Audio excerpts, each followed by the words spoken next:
Last night on stream we were trying to create a new dungeon build since our first one is not that good after they adjusted the damage numbers of Zephyrs. I stayed up a little bit longer after our stream finished and created this build that mostly revolves around applying a debuff to the target. Of course, we are still using Zephyrs, and our main damage source is our primary attacks. With this build, I was able to reach my highest damage numbers on the target dummy. I am still on Mastery level 3, so the numbers will only get better. I want to remind you that I don't change my Reforge bonuses and magic affixes specifically for a PvE build because I'm more focused on PvP, but if you optimize those for PvE, you can get much higher numbers compared to what I'm getting. Now I will start explaining the build and the skills, but before that don't forget to subscribe to the channel if you haven't yet. I still have a bunch of Tempest content to share, so you don't want to miss any of it.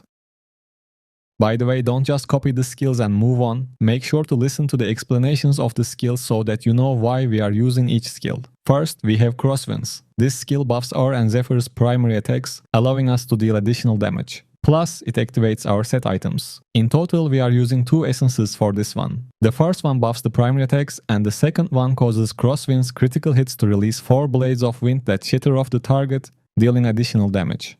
Next, we have Flowing Strike. This is an important skill since it is the only one that creates Zephyrs for us, which is why we start our attacks with this skill. Our buff skills affect Zephyrs, so we need to conjure them first to apply the buffs. Since this is a dash skill, it activates our set items as well, and it is good for moving around inside dungeons and raids. Then we have Squall. With this skill, we apply a debuff to our target, allowing us to achieve high damage numbers. The main hand essence we use for this skill shatters our target's armor and increases all damage they take, stacking up to 3 times. The exact percentage can vary depending on your mastery level. Additionally, the head essence we use marks enemies for 3 seconds before rupturing and slicing through them, dealing damage equal to a percentage of the damage you dealt while they were marked. This provides another source of damage. Lastly, we have Storm Fury. We use this to buff our and nearby allies' primary attacks. It causes primary attacks to unleash slashes of wind, dealing additional damage. We also have to choose a primary attack, and for that, we are using Wind Edge. We don't have any essences on this, but I will talk about all the essences we are using in a minute. First, let's take a look at the set items we are using for this build. When it comes to set items, we have 2 different options. First, using 4 pieces of Vitu's Urges is a must to increase the duration of beneficial effects and to get that attack speed buff. For the other 4 pieces, you have 2 options: Gloom's Guide or Shepherd sets. I tried both of them on the target dummy and the numbers were almost the same. The decision is yours, but I am using Gloom's Guide. As I mentioned, it will be the same with the Shepherd set too. Now, let's go over every single legendary item we are using. For the headpiece, we have Look Levered. Squall now marks enemies for 3 seconds before rupturing and slicing through them, dealing damage equal to a percentage of the damage you dealt while they were marked. Next, for the chest piece, we are using Zephyr Guard.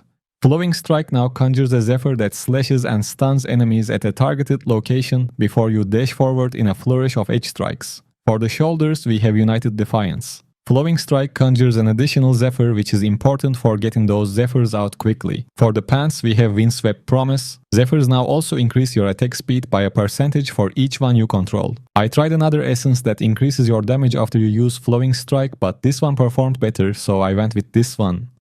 For the first main hand, we are using 1000 Dooms. Squall now causes you and your Zephyrs to swiftly slash forward, damaging enemies and shattering their armor with a stacking effect, increasing all damage they take. For the second main hand, we have Shriekword. Crosswind's critical hits cause 4 blades of wind to shatter off the target, dealing damage to enemies they hit. This effect cannot occur more often than once every 0.5 seconds. For the first offhand, we are using Maroji's Spine, which increases Zephyr damage.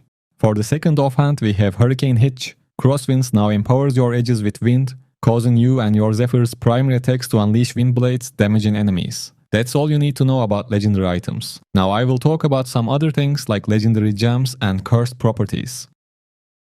First of all, I don't really recommend changing your legendary gem setups for PvE builds, but I will tell you the legendary gems I'm using for this build so you can adjust yours if you want. I have Mother's Lament, Roiling Consequence. This one is quite important as it applies a burn effect and triggers Firestorm, which is nice. Pain Clasp, Fervent Fang, Echoing Shade, Blood-Soaked Jade, Berserker's Eye, and Bottled Hope. If you don't have Echoing Shade, don't buy it just for PvE builds unless you are really focused on PvE content because it is not a good gem to use in PvP activities.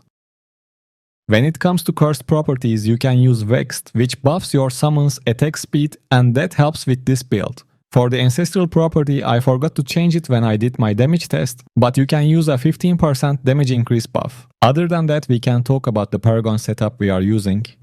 First, activate everything you can to give you all the secondary stats available. Then open up the Slinger page. We are going to choose 5 active specialization skills, choose Unseen Dynamism and activate it. This one increases our damage by up to 10% as we hit enemies with either a primary attack or skill, alternating between the two to build stacks. Building stacks is no issue with this build, so we are picking this one. After that, choose Gifted and activate it. This will increase the stacks of Unseen Dynamism to 15, meaning we will get a 15% damage buff from it. Next, choose Bloodthirst. Using a skill while in combat increases the damage we deal to monsters by 1% for 10 seconds. This can stack up to 5 times, but all stacks are removed when you take damage. This is not an issue since dungeon bosses usually die before they can hit us, and in raids you should dodge the boss's hits anyway.